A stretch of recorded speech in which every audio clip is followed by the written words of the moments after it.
Great. Cool. So thanks for joining me, Max. This is the BPM Method Success Podcast. And I like to hear from students and their success stories because everyone's in a unique situation. Everyone's got their own background and stories. And I'd love to hear about yours. So Max, first of all, thanks for making the time today.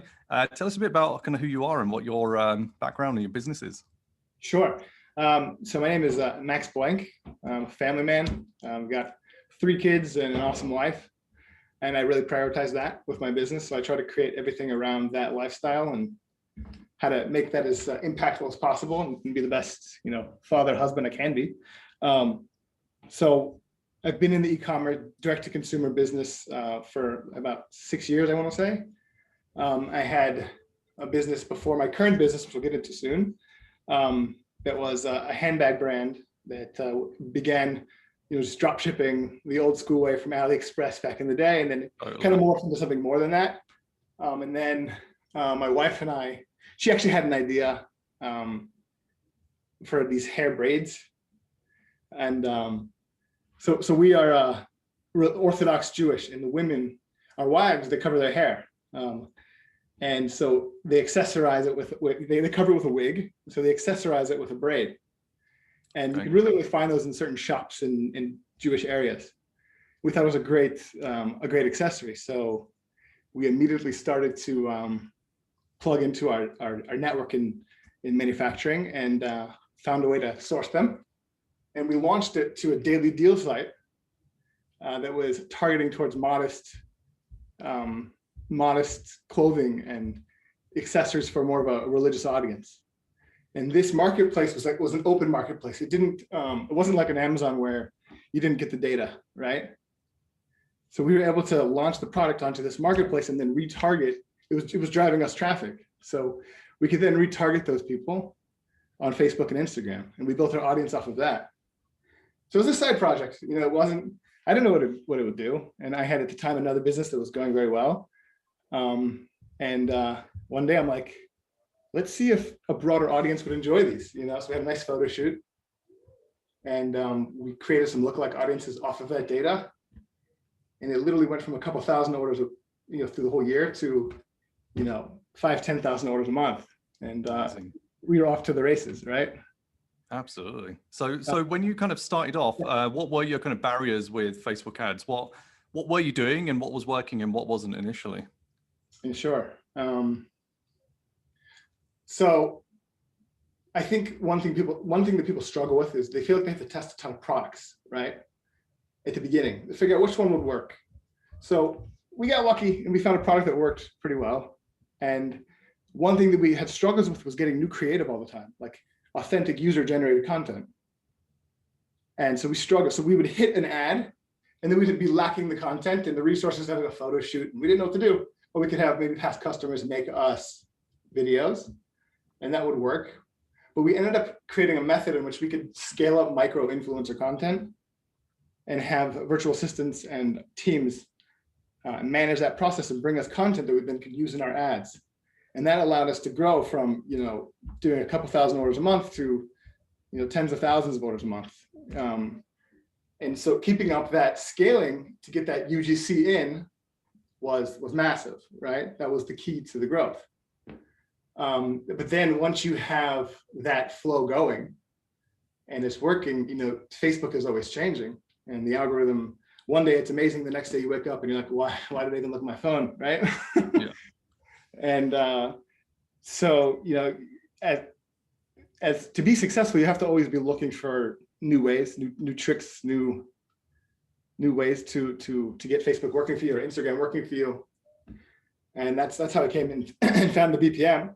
Someone recommended some videos to me, and okay. So that's really how I came to finding what you were all about. And I'd gone through other courses, and I think one thing that you touched on that a lot of other folks don't touch on is that it's not always about trying to find the tricks on Facebook, but it's more about having a message that works and really understanding the person. So that changed for me a lot. Is that like if I believe. One thing that really hit it off for me was the segmentation of the audiences, understanding the top of the funnel with the middle, and really parsing those out, having different messages along the way as well. So that was a game changer for us. It led to some more stability, although, Facebook is just like bipolar. So it comes down to the back end at the end of the day. Absolutely. Making sure you have your AOV and your LTV really rocking and having a good story and brand. That's what it is. But and how long ago did you kind of start working with the BPM method? And a lot of people ask, how long does it take to get results? What did that look like for you? How long ago? I want to say it was like 2 years ago that we started implementing some of the things. Changed, right? So I think a lot of the overall, like the foundations of it, like the segmenting of audiences and having that whole journey and really having the avatars. So I think we started taking that more seriously about 2 years ago, right? Yeah. And the results came, relatively quickly. We already had some developed audiences, so yeah. It didn't take us a long time to get results, but that's due to the fact that we had a lot of data already. It really came down to the implementation and really getting that flow, getting the content in, getting the messaging in, and rinsing and repeating and making sure you have a consistent process down internally, right? It's like editing, video editing, graphics, everything, using Trello, Airtable, whatever it is to organize and getting it in there, right? Absolutely. And one of the cool things that you told me is not only have you scaled your business up to multiple millions, but you've been able to travel a lot in that time as well with the family. And I guess that freedom has come through controlling your numbers and being confident of kind of your growth and how to take it as well. Yeah, 100%. There's a lot of apps out there, a lot of people talking different strategies and things to manage your marketing, right? But there's not so much talk, and maybe I'm just not looking in the right places, but there's not so much talk in like managing finances and knowing your numbers really well and how to, maybe I'm wrong, but I know there are a lot of analytical tools out there, but there's nothing for like a sort of a lifestyle entrepreneur who wants to just get a glimpse of his business, make sure he's not, losing money and his ads are working, which led us to create with my partner. We created a few apps to help manage that.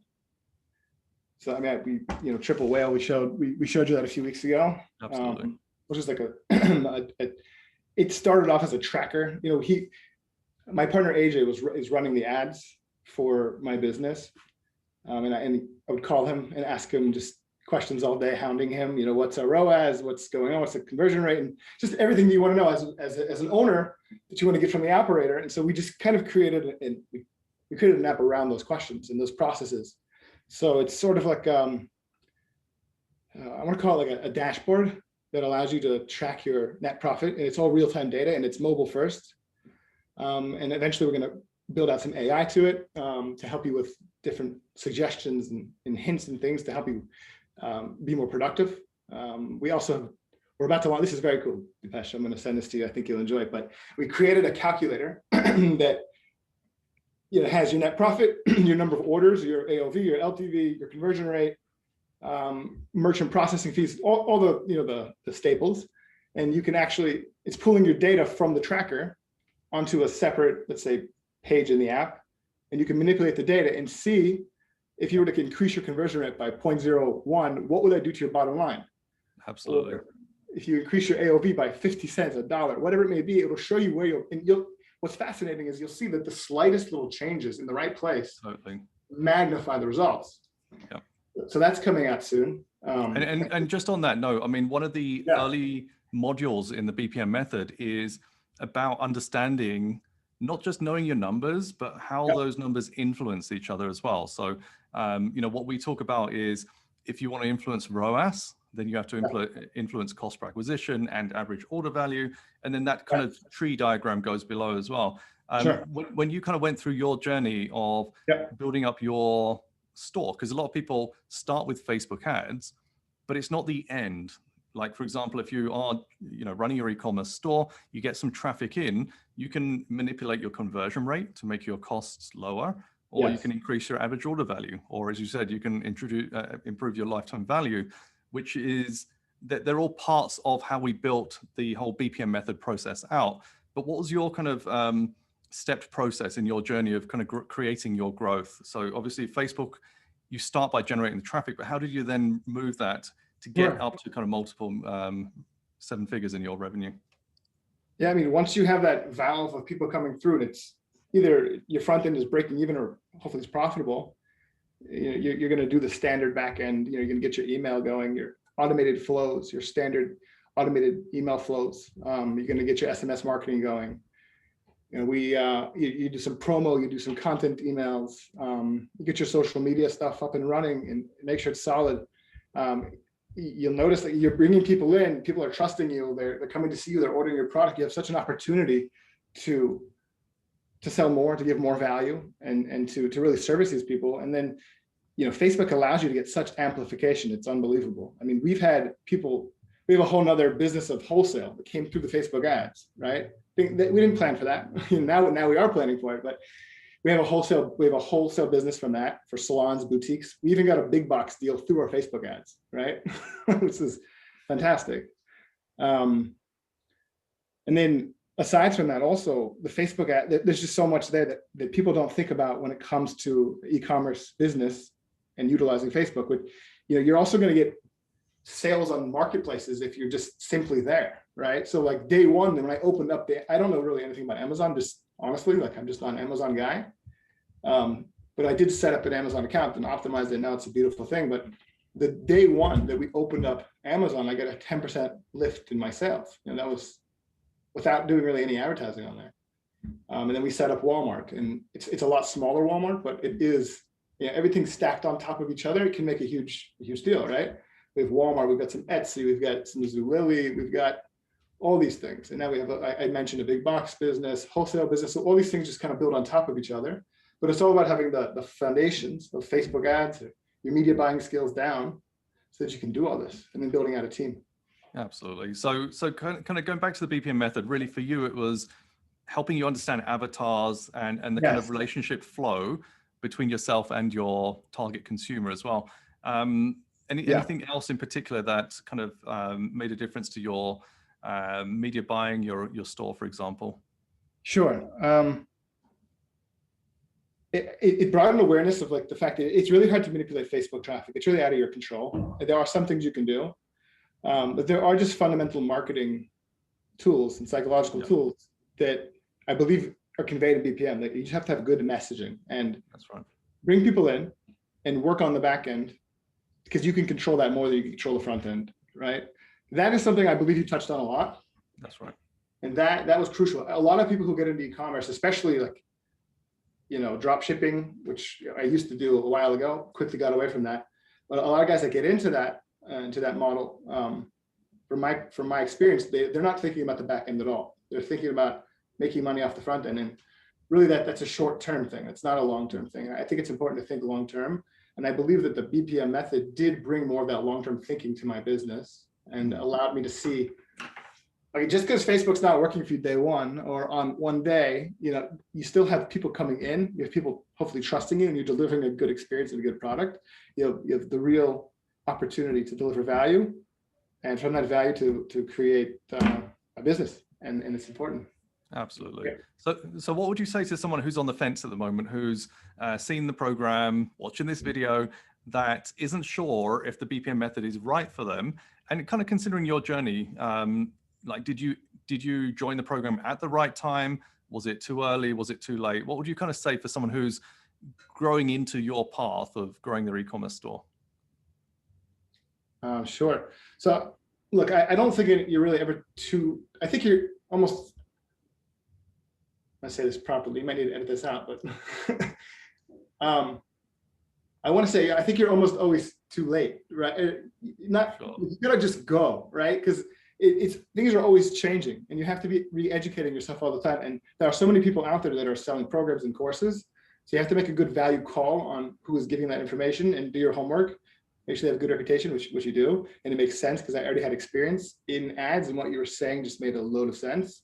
So I don't think there's ever a wrong time to do it, but I would say that just do it. Like, the more you wait, the more you're going to lose out. And you have to constantly be educating yourself. There's really not, unless you hire an awesome operator and incentivize them well, there's no, what's the word I'm looking for here? There's no like business that you can just set it and forget it unless it's like a real estate investment or some kind of, so you have to be involved and you have to know what's going on. So you have to keep up on your education with things.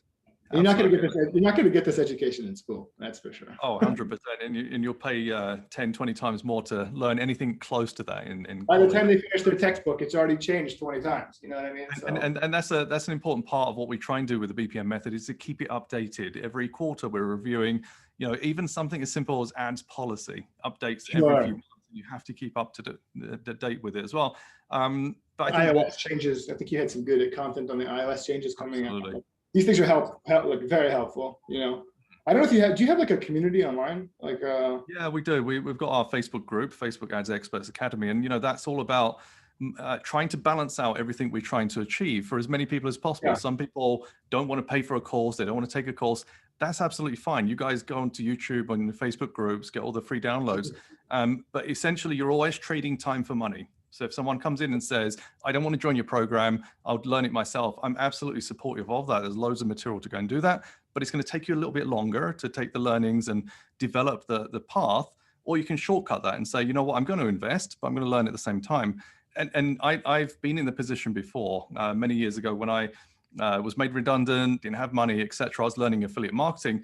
I did it through forums and all the free stuff out there because I couldn't invest, but it took me 6 months to figure it out. And it's like, if you've got that time and you've got no money, absolutely it's the right path. Or, I still pay for mentors and coaches because I've got many areas I want to grow into, and it's just faster for me. I don't have time to sit through a course, but give me a coach, a mentor, and some kind of program that I can get something out of it as well.